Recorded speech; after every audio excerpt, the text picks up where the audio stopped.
ঠাকুরমার ঝুলি রাজপুত্রের গল্প পাঠে চন্দনা সান্যাল। একদিন ছিল রাজপুত্র, তার সোনার টুকরো ছেলে। সোনার বরণ গা দিয়ে তার জ্যোতি ছড়িয়ে পড়তো চারধারে।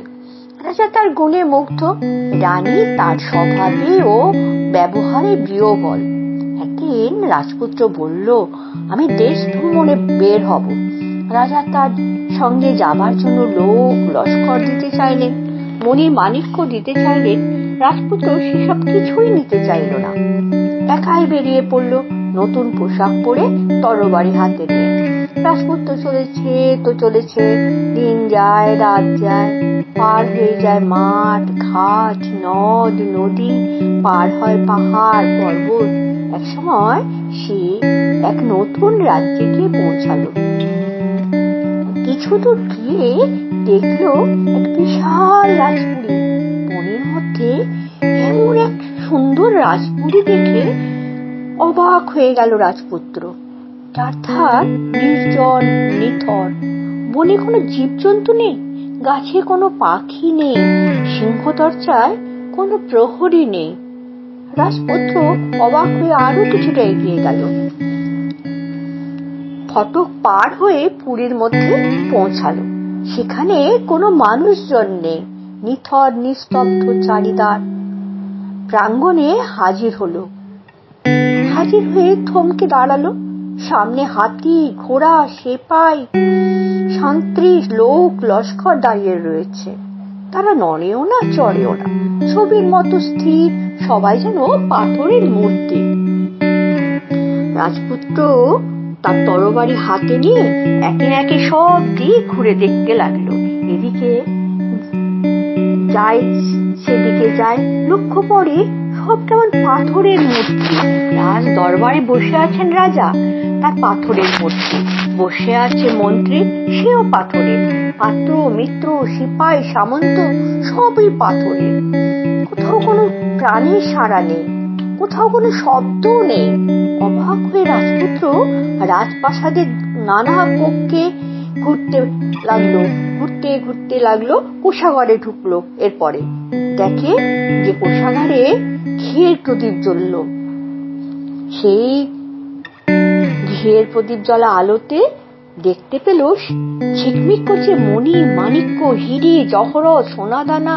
অস্ত্র হাতে এক প্রহরী দাঁড়িয়ে আছে বটে, তবে সে পাথরের মূর্তি। রাজপুত্র যেখানেই যায় সেখানেই দেখতে পায় রাজবাড়ির সেপাইরা অস্ত্র হাতে পাথরের মূর্তি হয়ে দাঁড়িয়ে আছে। এ ঘরে সে ঘরে উঁকি দিতে দিতে একটা ঘরের কাছে যেতেই ফুলের গন্ধে বিভোর হয়ে গেল রাজপুত্র। ঘরের মধ্যে ঢুকেই তো থক। কুঠুরির মাঝখানে বিনা জলে হাজার হাজার টাটকা পদ্মফুল ফুটে আছে। সেই পদ্মফুলের মাঝে একটা সোনার পালঙ্ক। সেই পালঙ্কে কে শুয়ে আছে? রাজপুত্র দেখে সেই পালঙ্কে শুয়ে আছে এক সুন্দরী রাজকন্যা। সে রাজকন্যা পাথরের নয়, রক্ত মাংসের। নাকের কাছে হাত নিয়ে দেখলো মৃদু নিঃশ্বাস পড়ছে, ধীরে ধীরে বুক ওঠানামা করছে। তপ্ত কাঞ্চনের মতন মুখ, চাপাকুলির মতন আঙুল, বিভোর ঘুমে আছে পরমা সুন্দরী মেয়েটি। সেদিকে অপলকে চেয়ে রইল রাজপুত্র। তার চোখে বিস্ময়। অনেকক্ষণ চেয়েছিল সেদিকে। এক সময় দেখলো পালঙ্কের এক মাথায় একটা সোনার কাঠি, পালঙ্কের পায়ের দিকে একটি রূপোর কাঠি। দুটো কাঠি কৌতূহল বশে তুলে নিল রাজপুত্র হাতে নিয়ে নাড়াচাড়া করতে লাগলো। এক সময় হঠাৎ রাজপুত্রের হাতের সোনার কাঠিটা ছুঁয়ে গেল রাজকন্যার মাথায়। তখনই থরথর করে কেঁপে উঠল পদ্মের বন, নড়ে উঠল পালঙ্ক, ঝরে গেল কমলের সোনার পাপড়ি। রাজকন্যার হাত পা নড়ল, হাই তুলে চোখ কচলে উঠে বসলো রাজকন্যা। রাজকন্যা চমকে উঠল। কে তুমি এলে? রাজপুরী জেগে উঠল।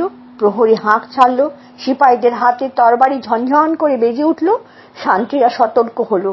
রাজা জেগে উঠলেন, মন্ত্রী জেগে উঠলেন, পাত্র মিত্র সভা পরিষদ সবাই জাগ্রত হলো। হাজার বছরের ঘুম থেকে জেগে উঠল সবাই।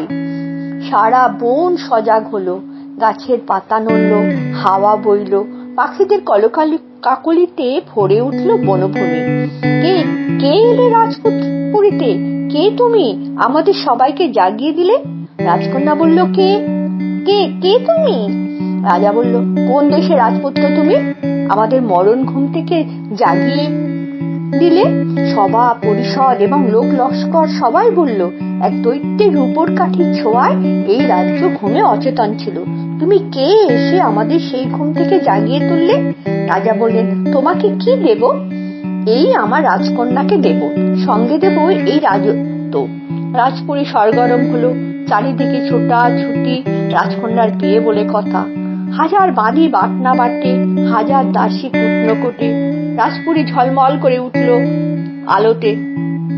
মেয়েদের উলুধ্বনি হলো, জনতার উল্লাস। রাজা তার রাজত্ব যৌতুক দিয়ে রাজকন্যার সঙ্গে রাজপুত্রের বিয়ে দিলেন। রাজপুত্র রাজত্ব করতে লাগলো। কত বছর যে রাজত্ব করলো তার কোনো ঠিক নেই। একসময় তার মনে পড়লো তার বাড়ির কথা। সে তো দেশ ভ্রমণে বের হয়েছিল। এখন তার বাবা কেমন আছে, মা কেমন আছেন? একদিন রাজপুত্র রাজকন্যাকে নিয়ে চতুর্দোলায় চেপে হাজির হলো তার বাবার রাজত্বে। কে এলো, কে এলো? প্রজারা ছুটে এলো। বৃদ্ধ রাজা সব শুনলেন। তার রাজপুত্র ফিরে এসেছে দেশ ভ্রমণ করে, সঙ্গে বিয়ে করে এনেছে এক পরমা সুন্দরী রাজকন্যা। রানীর কানে একথা পৌঁছলো। তার মহল থেকে তিনি নেমে ছুটে এলেন। রাজপুত্র রাজকন্যাকে বরণ করে ঘরে তুললেন। আনন্দের হিল্লোল বয়ে গেল সারা রাজবাড়িতে।